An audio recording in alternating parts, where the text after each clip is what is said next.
আমার বলতেছিলাম আল্লাহর নবীর কাছে কোন একজন সাহাবার জন্য অভিযোগ দেওয়া হলো, নবীজি আপনার অমুক সাহাবা নামাজও পড়ে আবার গুনাহের কাজও করে। আমাদের সমাজের মধ্যেও এমন লোক আছে বাবা, নামাজও পড়ে আবার জমির আলো ঠেলে, নামাজও পড়ে পরের হক নষ্ট করে, নামাজও পড়ে নিজের ছেলেদের নামে জমি রেজিস্ট্রি করে দেয়, মেয়েদেরকে সাট করে দেয়। এমন লোক এই কলমঠিয়াতে আছে না নাই? আরো জোরে বলেন আছে না নাই? আল্লাহ রাব্বুল আলামিন কালামে পাকের মধ্যে বলে দিলেন ওয়াকিমিস সালাহ।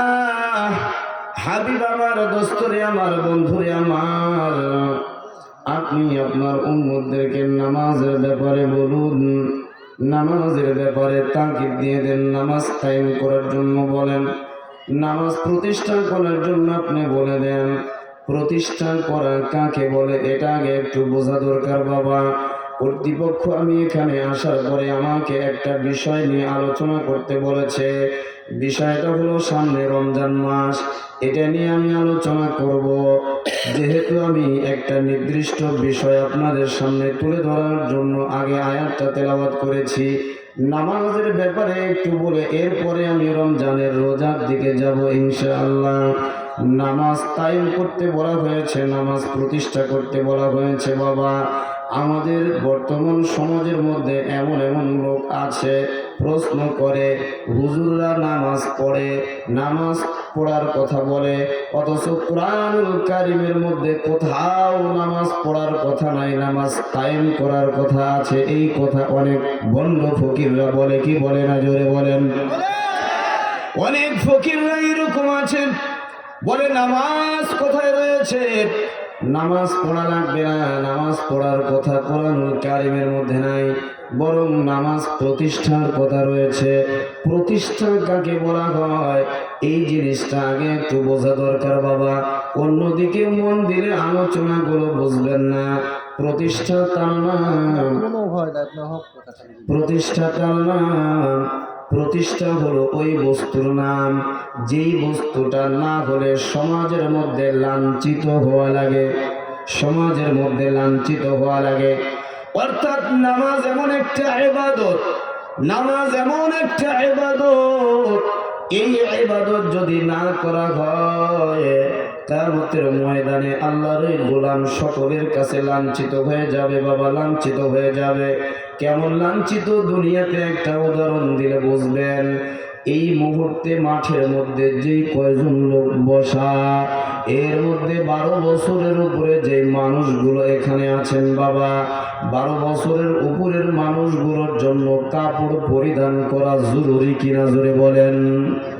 সকলকেই কাপড় পরিধান করা অপরিহার্য কিনা? জোরে বলেন। এর মধ্যে কেউ কি কাপড় বিবস্ত্র হয়ে থাকা সম্ভব? জোরে বলেন সম্ভব। কাপড় যেমনি ভাবে আকলমানদের জন্য সকলের বুঝে আসলো কাপড় পরিধান করা অপরিহার্য একটা বিষয়, কাপড় যেমনি ভাবে পরিধান করা অপরিহার্য বিষয়, এটা অপরিহার্যতাকেই বলা হয় কায়েম করা। যেমনি ভাবে দিমাগের মধ্যে ঢুকেছে কাপড় যদি আমি পরিধান না করি লোক সমাজের মধ্যে আমাকে লাঞ্ছিত হওয়া লাগবে, অপমানিত হওয়া লাগবে। আল্লাহর কোনো গোলাম যদি নামাজ কায়েম না করে, নামাজ প্রতিষ্ঠা না করে, দিন রাত 24 ঘন্টার মধ্যে বাবা নামাজ কয় ওয়াক্ত পড়া লাগে? জোরে বলেন দিয়ে বলেন, আরো জোরে বলেন কয় ওয়াক্ত? কেউ বলছে 4, আসলে কি 4 ওয়াক্ত? কয় ওয়াক্ত? জোরে বলেন, আরো জোরে। জোর হলো না, জোরসে হবে, জোরে সরে। মাশাআল্লাহ। নামাজ কয় ওয়াক্ত?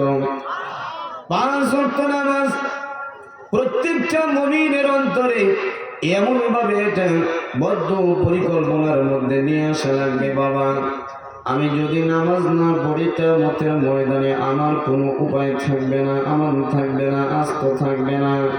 নামাজ পড়ে যদিও কিয়ামতের ময়দানে মাপ পাওয়ার আশা নয়, তবে এতটুকু আশা করা যায়, আল্লাহ রাব্বুল আলামিন মেহেরবানি করে নামাজি দিগকে মাফ করে জান্নাতি বানায় দিবেন। জোরে সরে বলেন না সুবহানাল্লাহ।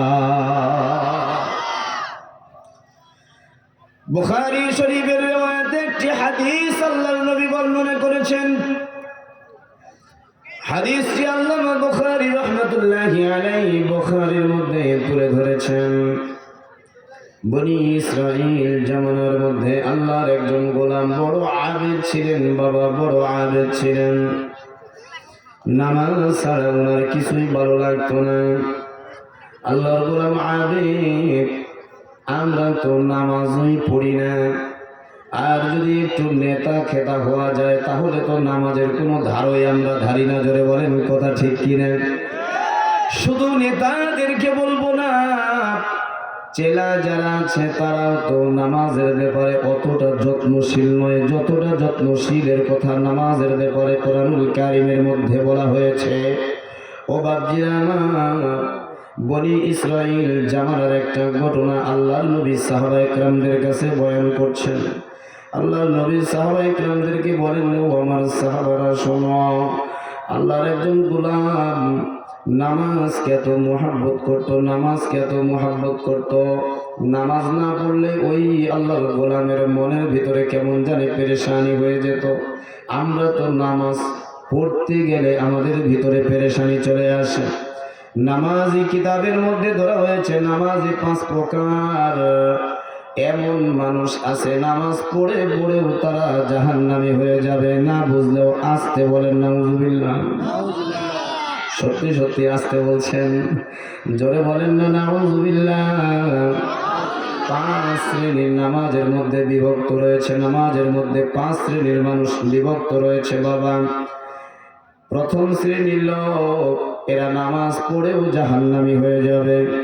দ্বিতীয় শ্রেণীর লোক, এরাও নামাজ পড়েও জাহান্নামী হয়ে যাবে।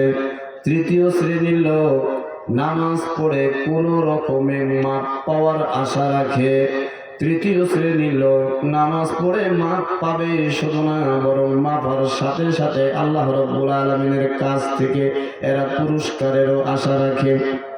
পঞ্চম শ্রেণী যেটা, ইনাদের ব্যাপারে কোনো কথা নাই, সর্বসাকুল্যে কথা হলো ইনারা নামাজ তো পড়েছেন পড়েইছেন, বরং ইনারা কবরের মধ্যেও বর্তমানে নামাজরত অবস্থায় আছেন। জোরে বলেন না মারহাবা।